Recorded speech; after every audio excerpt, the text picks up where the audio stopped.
Hi everybody, welcome to Hoag's Baby Care Basics class. My name is Gina and my background is the neonatal intensive care. I came to OB education about 1.5 years ago. I know nobody has a stay in the neonatal intensive care in their birth plan, but I just want to let you know that if you do end up there, that you will be supported by a cloud of support. I know everybody there, and it's a great NICU to be part of if you do end up there. You will also get that level of support from all 3 floors in the mother-baby tower. Labor and delivery is on the 5th floor, NICU is on the 6th floor, and mother-baby is on the 7th floor. All of the members of the team at OB Education come from different maternal-child backgrounds, and we're able to provide you with a very diverse pool of experience and knowledge that way, and to share with you all of this information and help you on your journey as a parent. All team members are Ibclc lactation consultants, which means we are international board certified lactation consultants. We do hospital rounds to help you with your breastfeeding, but there again, all 3 floors, labor and delivery, mother-baby, and NICU are also very well versed in helping you with your breastfeeding journey. So when we do hospital rounds, we will most likely get to meet you, and we look forward to that. So the first thing I want to talk to you guys about is your baby's appearance when they're born. They don't usually come like you bought them from Toys R Us. They often are a little bit startling when you see your baby for the first time. One of the first things that you notice is the baby is usually coated with Vernix, and it is a white, thick, kind of a waxy cheese-like coating. It is a very beneficial coating. So years ago we used to wipe all of that off and give you the baby all new and shiny, and we don't do that anymore because this is something that we want to maintain on the baby as long as possible. The baby's skin absorbs it, and it is anti-infective, antioxidant, it's wound healing, and it is a great skin protectant. Your baby's biggest risk when they're born is infection, and their #1 protection against that infection is their skin. So this is a great thing to leave in place and help your baby. The second thing that you might notice is acrocyanosis. And what that means is your baby, when they're born, has blue feet and hands. And that's totally normal. We expect that because your baby's transitioning from an environment where they lived in water to an environment where they're living and breathing air. And there's a lot of things that have to take place during that transition. Their blood vessels aren't fully open yet, and so they aren't fully able to oxygenate the hands and feet. So the blood goes to the central part of the body where all the organs are, where it's needed, and then in time when the baby transitions, their little hands and feet will be warm and turn pink. Babies often, especially babies that are born a little bit before term, are covered with a very, very fine, thin fur called Lanugo. And that fur can be very thick or it can be non-existent. Usually when a baby is term, they've kind of gotten rid of all of that. But if your baby is born with a lot of Lanugo on them, it will disappear all by itself. It'll go away. You won't have a baby that's going to be wearing a fur coat forever. The biggest thing that I noticed when my kids were born that was a surprise to me was the shape of their head. They get what we call a cone head, and it's actually oblong-shaped head because they have to fit through the vaginal canal. So they have fontanelles, which are soft spots in their head, and they have bony plates in their head that are able to ride over each other and mold that head to fit through the birth canal. It's something that looks very alarming. Sometimes it's even got a boggy, soft spot up there of fluid, but it absorbs and the baby's head rounds out in 12 to 48 hours without any problems. Babies also get an infusion of hormones from mom. And that causes sometimes little breast buds and swollen genitalia. It is totally normal. We expect that. A little baby girl might even have a discharge, vaginal discharge, and she might even have a little bit of bleeding. from the hormones that she got from her mom. And as they transition, that all resolves as well. The umbilical cord can come in many different ways and shapes. I've seen really great big ones. I've seen tiny skinny ones, very long and very short. They're all normal. Size and shape of the umbilical cord doesn't mean anything. When your baby is born, we do delayed cord clamping. So when the baby is born, there will be hemostats. They look like scissors, but they're actually a clamp that go on far away from the cord. And as the blood is draining into the baby, once that's done, the baby is usually put on your chest during that process. And at some point, the nurse will go in and she'll put a cord clamp on. When she does that, then your birth partner is able to cut the cord. So the nurse will milk that back. She'll put her hand over here and her hand right here and give you one spot that you can cut the cord so that you don't cut it in the wrong spot. So be comfortable with the cutting of the cord. We're not going to let anything wrong happen. You're directed and guided exactly where to cut the cord. It's usually very rubbery. So even with those sharp scissors, you're going to have to kind of saw through it and know that that's just normal. And you can cut your baby's umbilical cord. Newborn rash can also be a little disconcerting for parents. It is a splotchy red rash. It's ill-defined. Sometimes it can have little white or yellow blister-like centers in there. It is just a normal rash. It doesn't mean that your baby has anything, and it disappears on its own in 2 to 3 weeks. You don't have to do anything to it. No creams, no lotions, no medicines. Just let it run its course. Another thing that you might find that you want to treat on your own but don't is called Mila. And Mila is often referred to as baby acne. And baby acne can come in the first couple of weeks. And it is very tempting to try to intervene and treat it the way you would adult acne, but don't do that. Don't get any of the products that are at the store for acne, and don't treat it yourself the way you would adult acne. It's baby acne, it's Mila, it's totally different and it will resolve on its own. You can just use mild soap and water and wash the baby's face. Babies often have birthmarks. One of the most common is called a stork bite. And 1/3 of all babies are born with stork bites. Stork bites are kind of red, strawberry colored. They can be on the forehead, the eyelids, the back of the neck or the nose, sometimes on the lips. And usually by the time the baby is 18 months old, those have completely faded and gone away. So again, you don't have to do anything for those. Just know that when you see them, that's what they are, and it's okay. It's all normal. Mongolian spots are a birthmark that babies get, and it's a blue-gray pigmented spot. Often the babies get it on their lower back, on their bottom, sometimes on their arms or legs. Those last a little bit longer. They will last until maybe adolescence. The thing with Mongolian spots is you want to make sure that that's what you're dealing with and not a bruise. So make sure that your doctor is aware of it, your pediatrician takes a look at it and diagnoses that that's what it is. Cradle cap is something that looks very much like psoriasis. It's scaly, it's on the baby's head, their eyelids, their nose, their ears sometimes.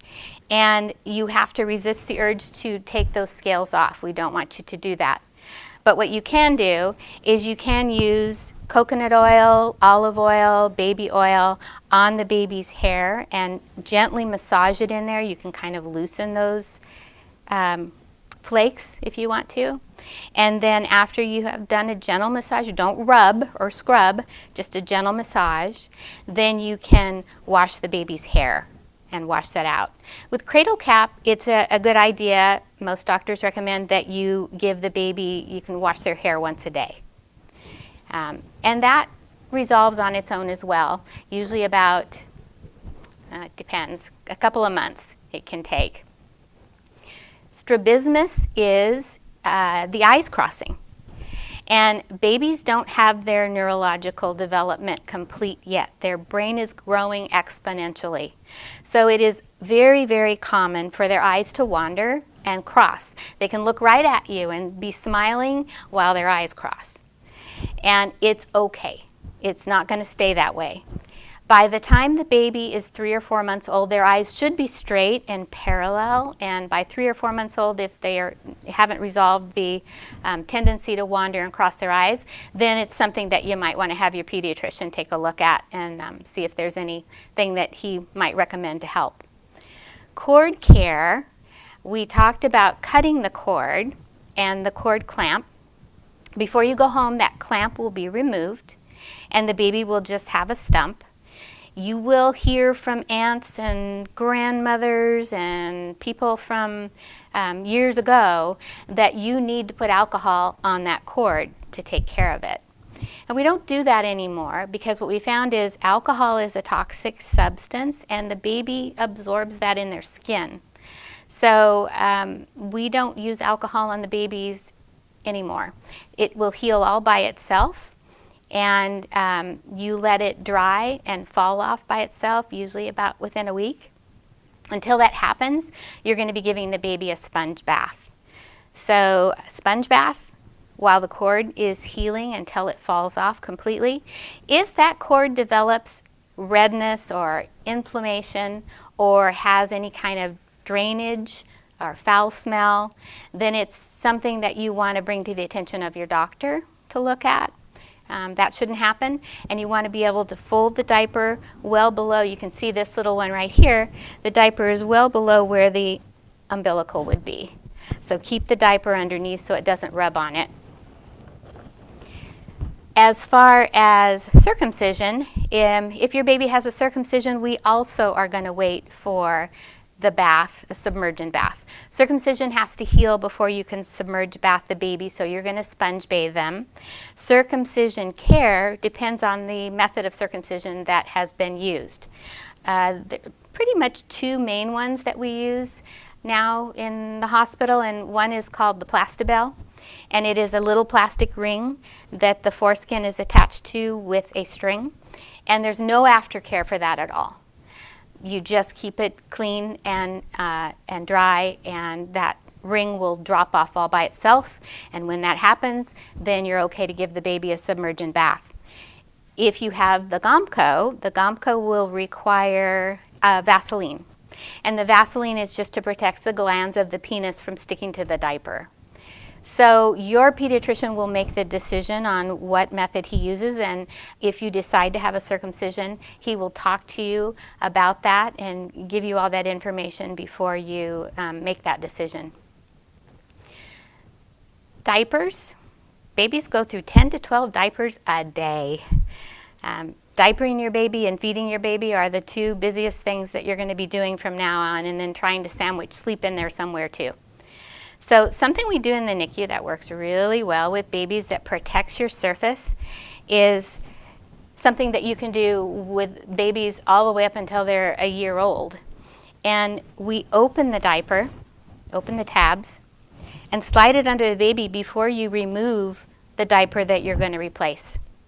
So you have always got something there protecting the surface that you have the baby on. If you're at somebody's house and you're on the sofa changing the baby, this is a great safeguard, and it saves a lot of bedding. And then you would take the diaper, dirty diaper, off the baby and just wipe it down and tuck it under the baby. Then you can clean the baby and all the little crevices. When you take it out, you've got the diaper right here ready. So it's a nice safeguard to do that.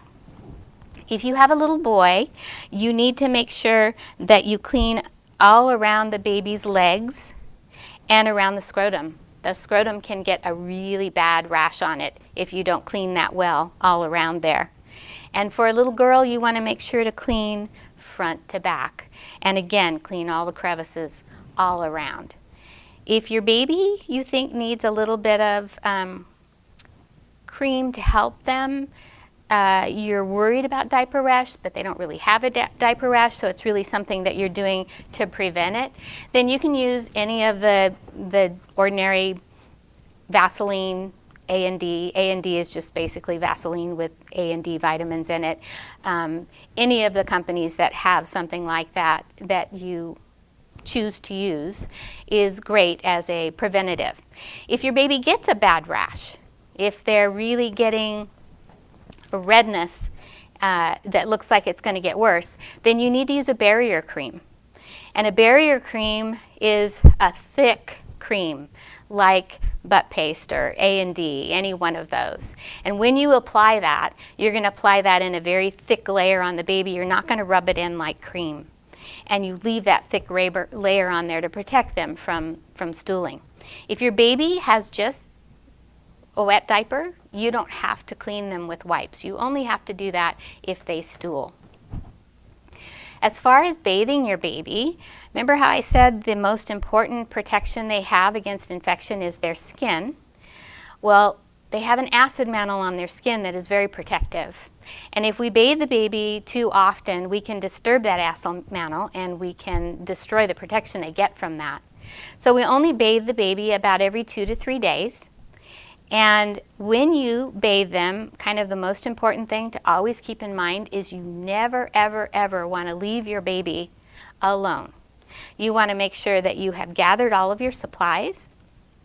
You have filled the bathtub about 2 to 3 inches with warm water. And some of the new bathtubs are really neat. They have a strip on them that tells you when the water temperature is the right temperature to use.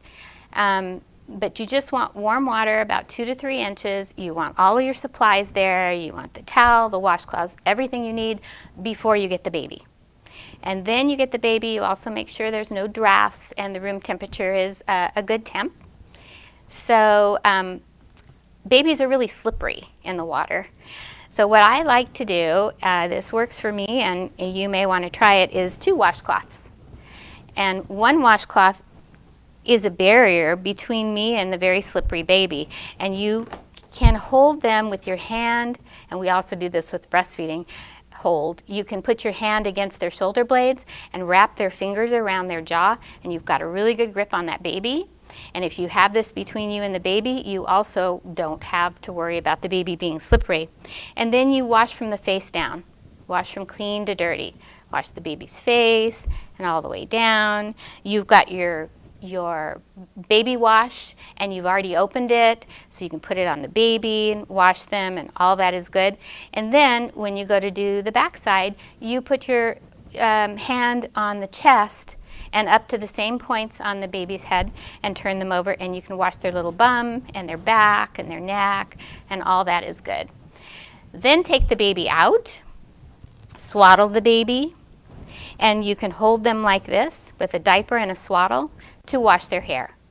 If you do that, if they're swaddled and they're warm, they usually are pretty happy and they don't get mad at you and make the bath experience really miserable. So you can wash their hair this way. This is also the same thing if your baby has Cradle Cap. You can cuddle them like this and wash the hair, and baby is happy. They don't usually get mad at you that way. So another thing that babies do is they scratch their faces. They have little razor sharp nails when they're born, and they don't grab their face because they're angry or because they're fighting anything. They do it because they don't have the coordination to do anything else. It's just something that they can't control. They need their hands. So we don't like to put mittens on them or any kind of covering over their hands. That's not developmentally appropriate. It is developmentally appropriate for them to be able to learn about the world by having their hands in their mouth. So hands to mouth, for them to self-soothe and to learn about their world is what we want to always make sure that they have. So to protect your baby from scratching their face and getting that, cutting the nails is very difficult because they're so fine and thin and they're kind of attached to the skin. But you can use this little tiny baby emery board, which is super fine, and it's perfect to take their little nails down, work their nails down. Their nails are like so paper thin that you don't usually have to do much of this, and they'll just kind of peel right off. And you can kind of coordinate this maybe when you do the baby's bath. so that you keep those nails down and minimize the risk that they're going to scratch themselves. As far as taking the baby's temperature and knowing what to do, when to do it, babies' temperatures are most accurately recorded rectally. And it's actually recommended birth to 3 years that the rectal temperature is the one that you use. If your baby is sleeping or you're at a friend's house and you think the baby might not, is the baby warm or is it because it's 100 degrees outside, you can take an axillary temperature, which is a temperature under the arm. And the axillary temperature will give you an indication of whether or not you need to do the rectal temperature to confirm what you find. And with an axillary temperature, you want to take the temperature probe under the baby's arm, like right in the middle, and make sure that it is skin to skin, that there's no clothing in the way, and then bring their little arm down and hold their little arm until it beeps. And when it beeps, then you can read it. Rectal temperatures are much safer than they used to be in the old days, in the dark ages when I had my kids. We had glass thermometers with mercury in them. And it was really scary to use a glass thermometer rectally on an infant that was moving around. The new ones, look at this. They're so flexible. And they're not mercury. So they are incredibly easy to use, and you don't have to feel uncomfortable doing a rectal temp. There's a silver end on this, and it's a good indicator of how far to put this into the baby. You don't want to go any further than an inch maximum. But typically, if you go just a little past that silver end, you're going to be in the right spot. And you can put a little bit of Vaseline or something on it just to lubricate it.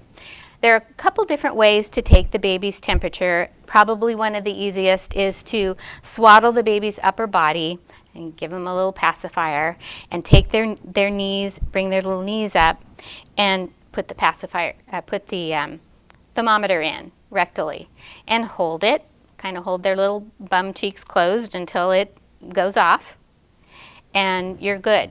Another way is to put the baby a little bit on their side, again, swaddle the upper body, put their little knees up, and it's really easy for you to see right where to put it this way. And the babies usually don't mind it at all. They're usually fine. Just remember, you don't have to go in too far. Don't go in ever any more than an inch, and honestly, on a newborn baby, you're just going to go a little past that silver tip on these thermometers. So you don't have this on your wish list for your shower. This is something that you definitely want to get. If the baby's temperature rectally is 100.4 or more, that's 100.4, not 104. If the baby's temperature is 100.4 or more, that's a call to the doctor. And likewise, if the baby's axillary temperature is 99 or more, that's a call to the doctor.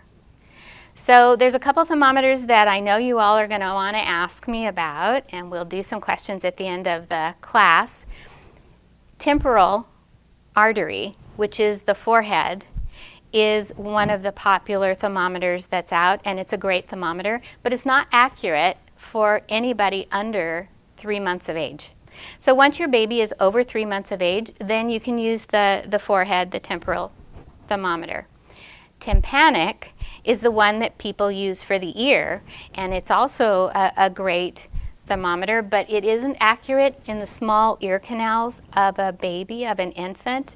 So those are not able to be used to check your baby's temperature accurately until the baby's 6 months or older. So to call the doctor for a temperature of 100.4 or more, axillary temp of 99 or more, a change in your baby's norm. If your baby is weak, totally different. I mean, you will know your baby better than anybody else, and so trust your instincts. If the baby's floppy, the tone is different, tone is off. If the baby refuses to eat, to wake, to eat, and they miss 2 feedings, we don't allow them to do that. If they're asleep and they've mixed 2 feedings, then you need to call the doctor. Likewise, if the baby has constipation, blood in the stool, mucus in the stool, dark urine, less than 6 wet diapers. Those are all calls to your doctor. And basically any concern that you have, that you feel that something's off with your baby, trust that. Like I said, you're with the baby 24/7 and getting very little sleep. So you've had a real crash course in what's normal for your baby. So trust your instincts. Feeding is something that we're going to talk about. It will take up most of your time. You're going to just be feeding this baby.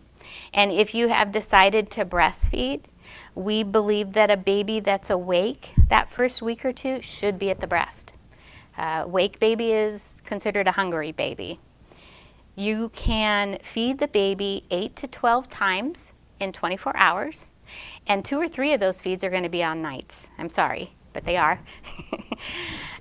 Nighttime for a while is just, I mean, this whole thing is upside down. You're going to be very tired, but it is the most amazing experience that you've ever had. You'll never regret it. So just realize that this 3 months is going to fly by, and you're going to look back on it, and you're not going to remember being tired. You're going to remember how amazing it was and wish that you could go back and do it again. Feeding cues for a baby are hands to mouth, sticking their tongue out, licking their lips, turning their head, what we call rooting, and they'll turn their head toward your body, trying to look for a breast to eat, opening their mouth. Those are those are the actions that they will do if they're hungry and they're looking for something. They also will cry. And if they cry, it's a very late sign.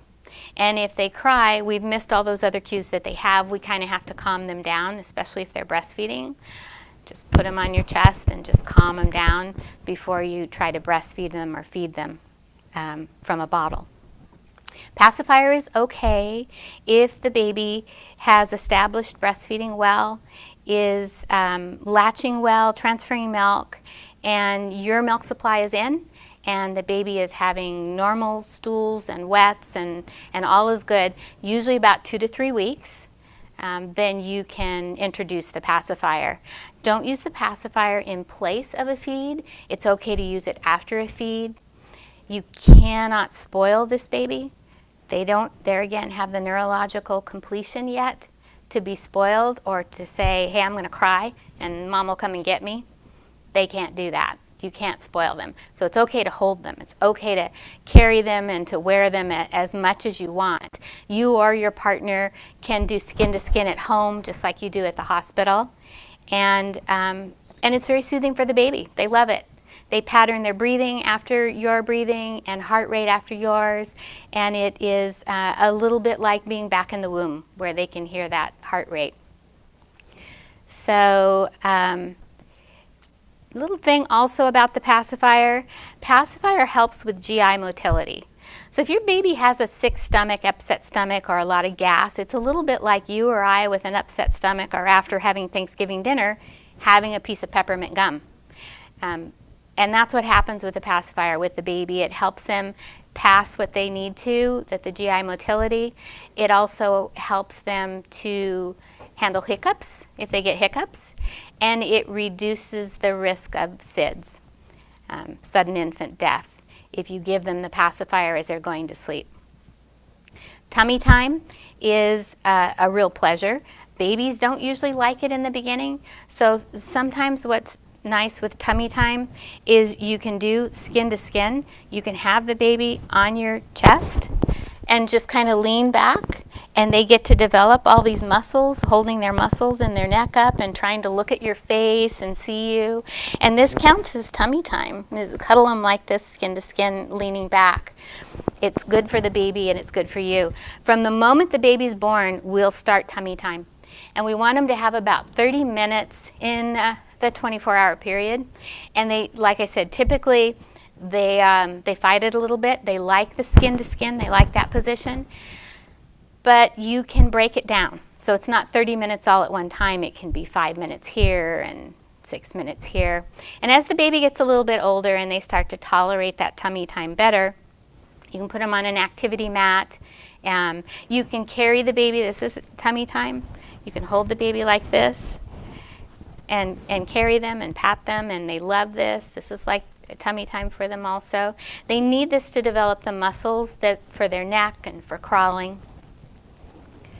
As far as safe sleep is a bare crib, basically just a barren crib. The new cribs have the slats much closer together, so if you have an old crib, you might want to upgrade that if you have a crib that somebody's handed down to you. The new cribs, the slats are very close together and they're safe for the baby. They don't get their heads stuck in there or anything. And in the beginning, a newborn baby is going to be swaddled very tightly, and they're going to be laid on their back in that bed. They aren't going to be moving around. They are pretty much going to be where they need to be. So you want to have an environment for your baby to sleep in anytime they're asleep that provides plenty of ventilation. That means there's no pillows, there's no stuffed animals, there's no crib bumpers, and there's no quilts in there with the baby. Babies are comfortable in one more layer of clothing than what you're comfortable in. So usually they'll have their little pajamas on and swaddling blanket. There's a lot of different products out there to help you swaddle your baby. One of them is just the sleep sack. And I know you guys have all seen these. They come in different materials. This is a winter one. But they have some that are lighter weight, more like a t-shirt material. And babies do really well sleeping when they're swaddled because they feel like they're back in the womb. And when we swaddle them, we swaddle their little hands up and their little legs up so they're tucked in a tucked position, just like they would have been in the womb. And it helps them transition. Once your baby starts moving around and turning over, swaddling is done. We don't do that anymore, just until that point. Must-haves. If you guys haven't had your showers yet, there are some things that you really want to make sure that you put on your registry and include in your list of things to provide in the nursery before the baby's born. And you all know, of course, the car seat. You have to have the car seat. That's kind of the number one first thing you have to have because you can't take the baby home from the hospital unless you have the car seat. Stroller. And stroller is something that you want to take a little bit of thought about, not just getting the brand that looks the best or that you have heard the most positive things about. Really look at the strollers and take into consideration how heavy that stroller is, because there are times when you will have a crying baby on one hip and be trying to collapse that stroller or trying to open that stroller and in one hand. So think about the weight of the stroller, the storage underneath. Think about all the different things that it will provide for you, and kind of overlook the brands. Crib and bassinet or cradle. Bassinet or cradle is a great thing for you to have because they recommend for the 6 months that your baby is a newborn that they are at your bedside. Not sleeping in bed with you, but sleeping in your room. And if you have a bassinet or a cradle that you can move about the house, then it's great because you can also put that bed, that crib or bassinet, cradle or bassinet, in the kitchen when you're in the kitchen or in the living room when you're watching TV. And you can always have the baby with you, which is ideal. That's what you'd like to do. Baby thermometer, we talked about that. You can get all the different ones, but just know that you have age limits on when you can use them. Rectal thermometer is good until the baby's 3 years old. Bathtub, there's lots of different bathtubs, and you probably will get more than one. There are also bathtubs that work best for infants. There's a blow-up one that's like a flower, and you blow it up and put it in your sink, and it's perfect for a newborn baby because it is with a flocked material. It's really comfortable, and you can actually put the baby in there without having to support them and hold them up. And then you can transition to some of the other tubs as the baby gets older. My granddaughter had so many that we kept one, and it's a sandbox in the backyard. So you can use them for all kinds of things when you're done. You also want to have, when you get that, baby towels that are specific for the baby and washcloths specific for the baby. Baby wash. The soft, gentle baby washes that they have out, there's many different brands, many different kinds. Just pick the one that works best for you. But it's a good idea to get one that is gentle, that doesn't sting the baby's eyes, and you can use one wash for their body and their hair. There again, it's a personal preference. There's lots of different ones available. You'll go home with a little one that we have here at the hospital that we give the baby their first bath with. So it's a good start for you. You want to have a diaper bag, and you want to remember to replenish that diaper bag after you've been on an outing. And a lot of couples, I notice, are getting 2 diaper bags so that each parent has a diaper bag of their own. And some of them are preferring the backpack. So take a look at what works for your family and select that, and make sure that you stock it well. You want wipes, diapers, whatever kind of diaper creams that you're going to use, a changing pad so that where you're out at the mall, you have a nice clean place to change the baby. You can take that pad out anywhere. Maybe this bulb syringe. These things are great. You want to make sure when you leave the hospital you take this with you.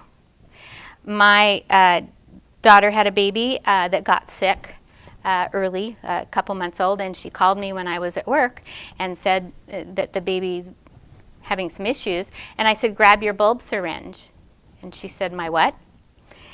And I said, don't worry about it, I'll get it on my way home. So I stopped at 3 stores on the way home. One was a medical supply and 2 different pharmacies. And I got 3 different ones because they were all in a package where I couldn't try them out to see if they worked. And not one of them worked. When you pressed in and you let go, it didn't pop out. It should do that. So it didn't work. I ended up having to get a hospital grade one. So these are great for you to take home and to have handy, because you may like the nose Frida, which is also great. Suction on that is almost as good as hospital suction. But when you're out and about, you don't have something like that with you. This you do. This you can use. And you would press it in. There's like a little red spot, round spot right there where your thumb goes and your fingers go here. Make sure that you first, before you put it in the baby's nose, that you've emptied all the air from it. Put it in the baby's nose and get a really good seal and let it go. And then empty it out, do the other side, let it go, empty it out. And if you're going to do the baby's mouth, turn him on the side and go into the side of the mouth. If you go straight back, you'll gag the baby. So go into the side of the mouth and clean it out. When you go to wash this, just warm water in the sink, pull up the warm water, spit it out, suck it up, spit it out, and just let it air dry. So these are something that you want to take home from the hospital. I would probably keep that in the diaper bag. I think I would take that with me in the beginning, because babies sometimes are very forceful when they spit up. Sometimes they spit out their nose and their mouth. You would need to have blankets, of course, swaddlers, whatever works for you. And an infant sling or an infant carrier is something that is really nice to have. Boy, there's so many different ones. And some of them are very complicated, some of them are very simple. I know that there are some moms that prefer one and other mom that doesn't like that one at all. So kind of try them out. Go look at them and see what you think, and it's something that's nice to have. Wearing your baby is fabulous. It gives you 2 free hands to do what you need to do. Something that isn't normally on the list that I think is a great thing for you to add to your nursery if you can, if you have space for it in your budget or space for it in your house, is a rocker glider. And a rocker glider, you can breastfeed the baby. It's a nice place to sit to just have the 2 of you. If you've got a fussy baby, it's a nice place to sit to calm the baby down. It's just kind of the corner to go to where you can do that. With my son-in-law and granddaughter, when he got home, she knew that he was her toy. And when he first came home from work, that first half an hour or so, they could always be found in that glider long after she was done breastfeeding. and they would read stories in there or rock, and it's just kind of their time together. So that's something that, if you can manage it, would be a nice thing to add. We have all been to the place when we have a newborn baby where we have absolutely reached our limit and you can't go any further. You're tired, your body's healing, you've just produced a human being that is crying at you all the time, and you don't think you can take another moment of that. That's okay, you're not alone. We have all been there. When that happens, that's the time that you want to reach out to your support network. Get your friends, get your family, anybody that you have that you can have come over and just sit and look at that baby so that you can take a shower without having to listen for a cry. Or you can go for a walk. Or you can go down to Starbucks and have a coffee. Something where you can get outside and feel like yourself again. If you end up in a situation where you don't have somebody that you can call for that minute, put the baby down. It's okay to put the baby down in the crib on their back and walk away. It's okay. Baby will be fine. Baby's crying, you know they're okay. They're in there. Grab a pillow or something, hug that pillow to yourself, and just try to deep breathe. Try to just calm yourself down, calm your focus down, and realize that this is just a temporary moment in time and it's all going to be okay. If you feel like this has gotten to the point where it's not something you can handle by yourself, and I'm going to tell the birth partners, often the mom is so exhausted she can't see this herself, and so she may need the birth partners to step forward and say, hey, I think this is something that you need a little bit of support for that you're not able to do on your own.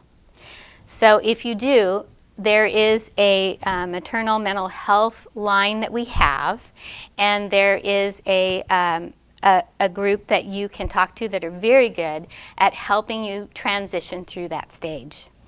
That number is 949-764-5333, and they're open 9 to 5 Monday through Friday. So all the resources that I'm going to give you will also be listed later on in the class. So if you don't have a pencil and paper handy and you can't write this stuff down, that's okay. It'll still be something that you can follow up on. There's also a classes offered that can help you if you're having issues of kind of feeling not like yourself and not quite back to normal. There's a center called Hoag for Her, and they offer yoga classes, mommy and me classes, Pilates. There's a lot of different things available that you can go to and just get out and get away from, and just for a moment, just have that happy time. The number for Hoag for Her is 949-764-7239. And then we have a bunch of help for you that Hoag has provided. One of those is the Hoag Pacifier app, and we will give you that when your baby is born at Hoag. It's for Hoag mommies. Hoag has paid for that app. It is something that is a breastfeeding assist for you. They are lactation consultants. They're not necessarily nurses. So using the Pacifier app is something that you just want to reserve for your breastfeeding concerns that are immediate, possibly outside of the hours that our clinic is open. The Pacifier app is unlimited use, 24/7. It's nights, weekends, holidays, and it is like a video conferencing that you can have with them. We also have the Circle app, which we will get you all of this information again when you have your baby here. So again, if you miss it, we will continue to give you the information. And then we have the baby line. And the Hoag OB education team is at 500 Superior, and the baby line is answered in that building in 500 Superior. We will often not be able to answer the phone directly because the same nurse that is answering the baby line and staffing the baby line is usually also seeing clients that come in. So they will maybe have a lag time of when you leave a message getting back to you, but we will always get back to you before the end of the day with whatever your questions or concerns are. If you call the baby line, you can call the baby line not just for lactation needs, but for all your maternal child health needs, because that is staffed by RNs and Ibclc certified lactation consultants. The baby line is 949-764-2229. That baby line is also something that you would call to schedule an appointment with the lactation clinic. And the lactation clinic is if you need to come and have a feed where you can weigh the baby and you can know exactly how much they have, or you're having any kind of lactation issues at all, we can deal with you one-on-one in the lactation clinic, hands-on, and we can address those needs and take care of those so that you can successfully breastfeed. The baby line is, again, something that you would call if you need a pump. We have commercial grade pumps that you can rent by the week, and you would call that line to reserve it and to keep it. So we have offered this class and also the Baby Saver class and the breastfeeding class to you in this virtual format because of COVID-19, trying to make sure that you get all the information and the support that you need in this very unusual situation. The breastfeeding class will be offered on Monday, 5/11 at 3 o'clock in the afternoon. So don't miss it. And these classes will also remain up on YouTube, and you can return to them as much as you want to, or as much as you need to. So do we have any questions? How soon after birth should the bath be done? Well, that is, it used to be that the bath was done right after the baby was born. But we definitely have different takes on that now. Some moms don't want to.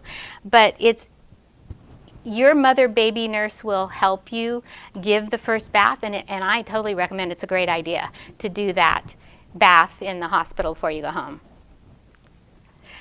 And 6 hours after the baby's born is usually when we do it. What temperature should the bath water be at home? You want what temperature should the bath water be at home? You want the temperature to be warm, a little bit more than lukewarm. You don't want it to be hot. And like I said, there's a lot of different ways to test the bath temperature now.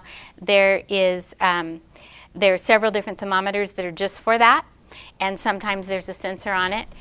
But you don't want it to be, you want it to be a little more than tepid, so a little more than room temperature, but not hot.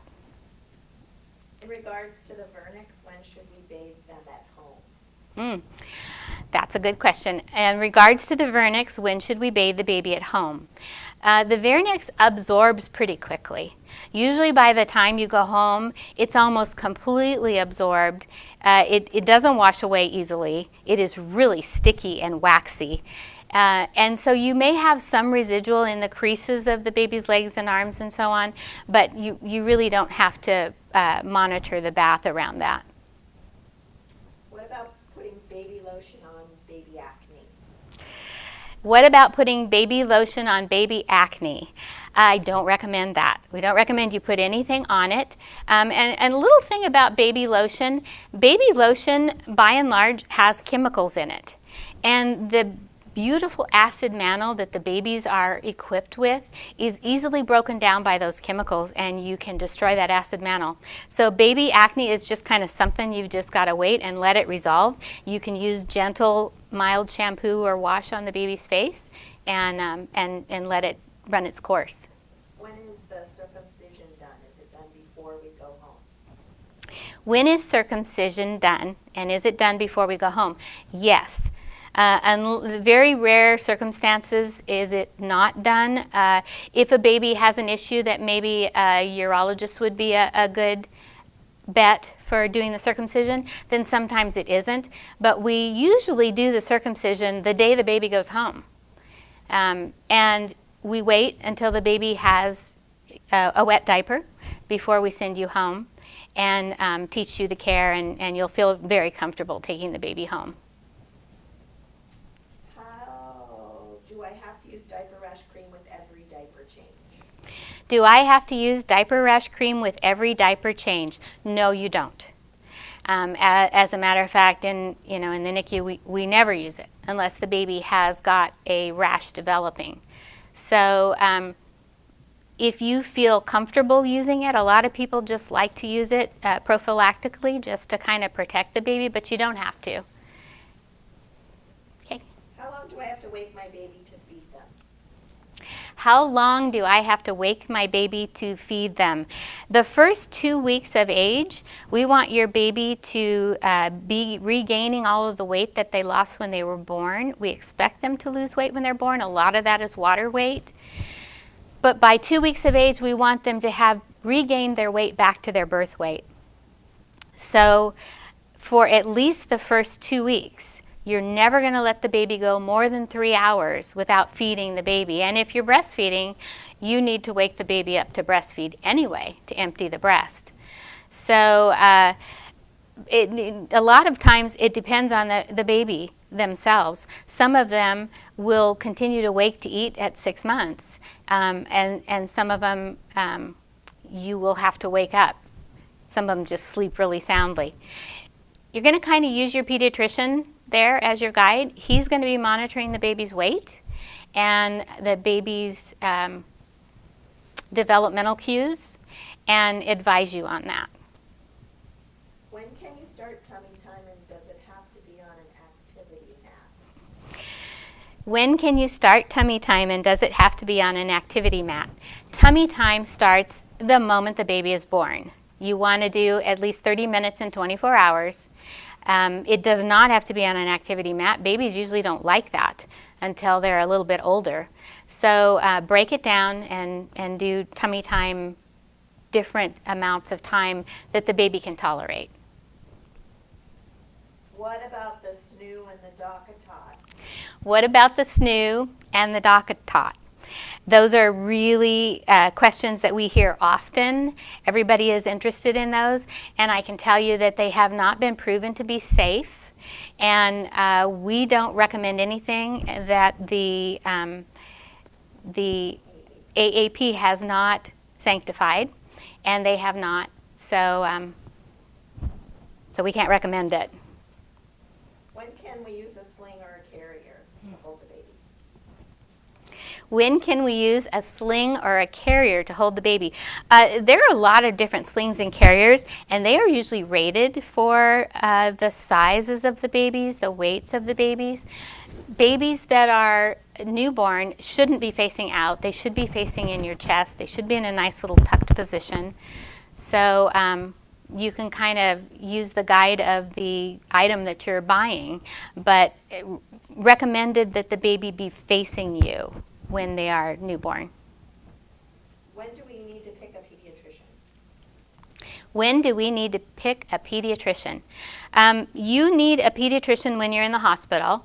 If you haven't already interviewed or spoken to one, that's fine. We will have one for you in the hospital, and you can use the pediatrician the entire time you're here. The pediatrician can do the circumcision and whatever needs to be done in the hospital. And if you decide that when you leave you like that pediatrician, you can stay with them, and if you decide you want to change, then you can do that.